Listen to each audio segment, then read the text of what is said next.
Benvenuto in questa serie di video clip. Excuse me, in English. Welcome to this video clip series, my journey to God in a very secularized world. We're talking about in these last few video clips that you can find also published in an article, The Great Destruction of Secular Feminism. Our culture today says that the woman's job is to seduce and manipulate her husband, which is the Eve response. But the woman's true call is to inspire her husband, and that's the response of the mother of Jesus, as we see at the wedding of Cana. Each of us have a very great design from God. If we seek to do His will each day, loving God and neighbor as the gospel tells us, we will fulfill our great design given to us from all eternity from God.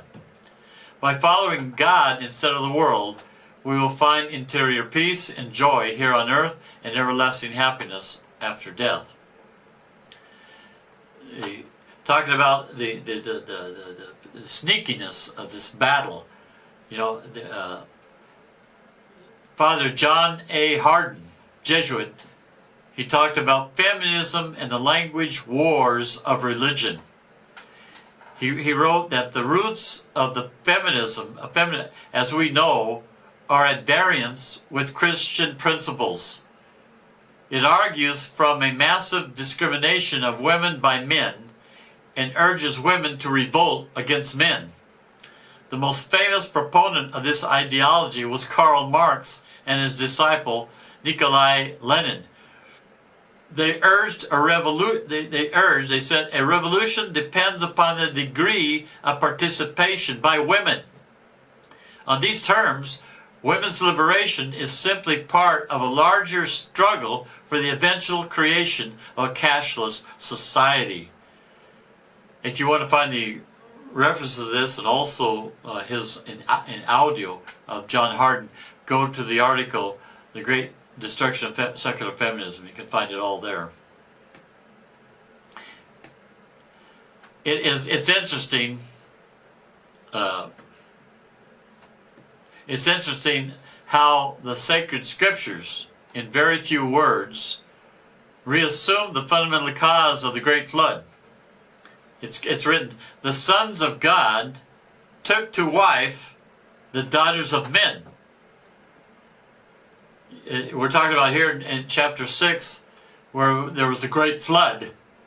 And the first few verses before the great flood, it said this to basically tell us why there was the great flood, the cause.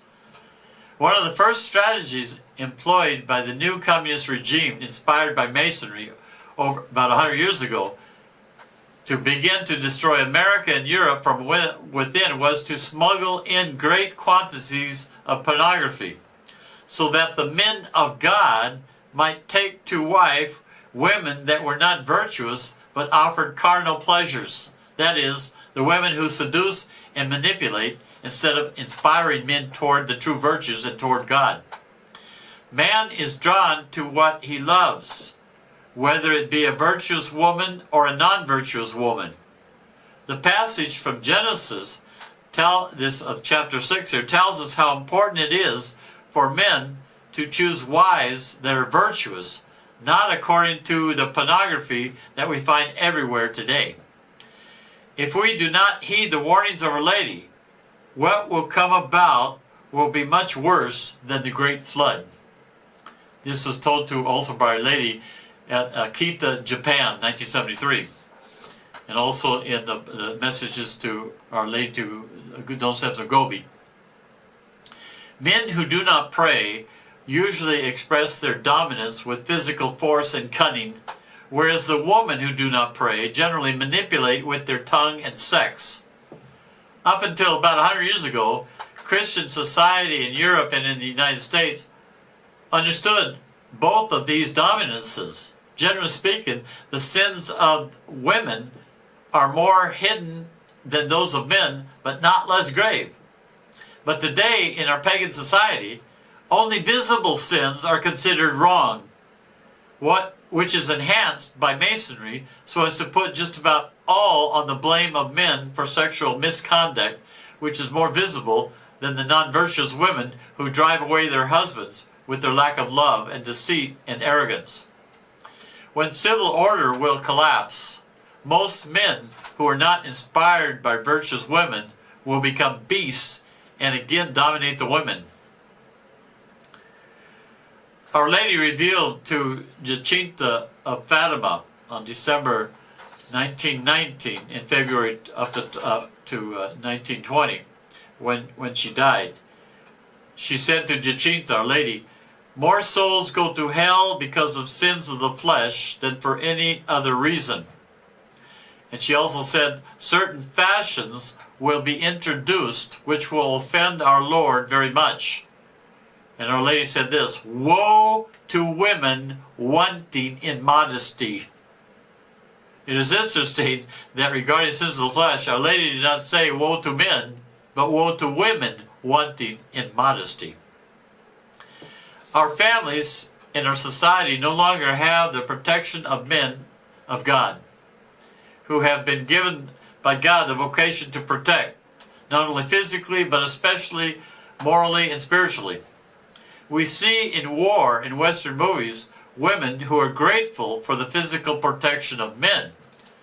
But through the powerful manipulation of the forces of evil, this greatly needed vocation of protection is no longer appreciated and promoted, nor appreciated and inspired by the wives of men.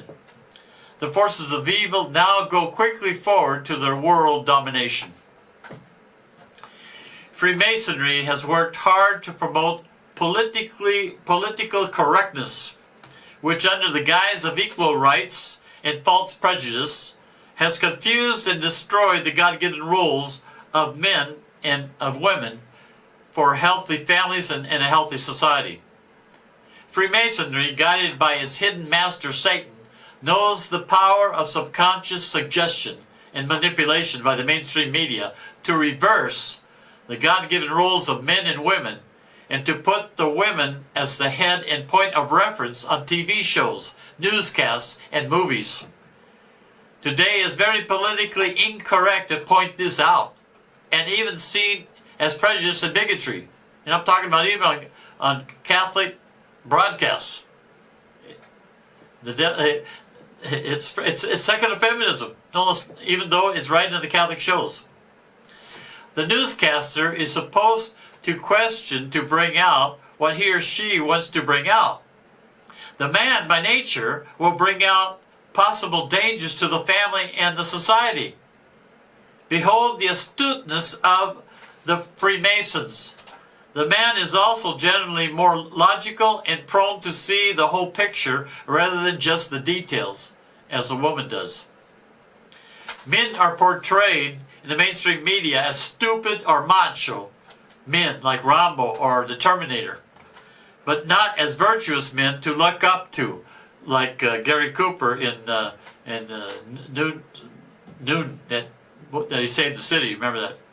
The TV often portrays men as misfits, awkward, cowards, wimps, womanizers, philanderers, skirt chaser, milksop, namby-pamby, fairies, sissies, and so on.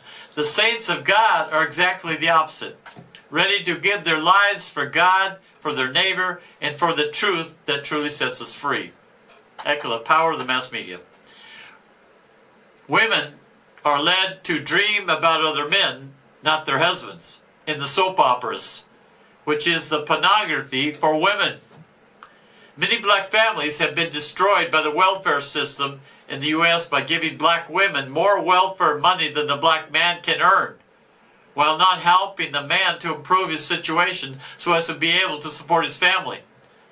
This destruction of the God-given role of men to protect has been well organized, so that today there is very little protection against the powerful attacks on traditional Christian family society, thus preparing and leading quickly to the worst world dictatorship in the history of the world.